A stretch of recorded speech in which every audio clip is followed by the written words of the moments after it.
విడు మొరటోడు అని వాళ్ళు వీళ్ళు ఎన్నెన్ని అన్న పసి పిల్లవాడు నవ్వాడు.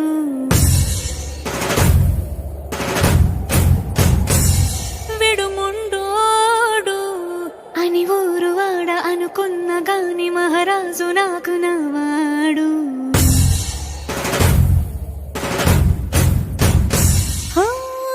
మాట పెడుసైనా మనసులో వెన్న రాయిలా ఉన్నవాడిలోన దేవుడెవరికి తెలుసును నాకన్నా. సూసేకి అగ్గిరవ్వ మాదిరే ఉంటా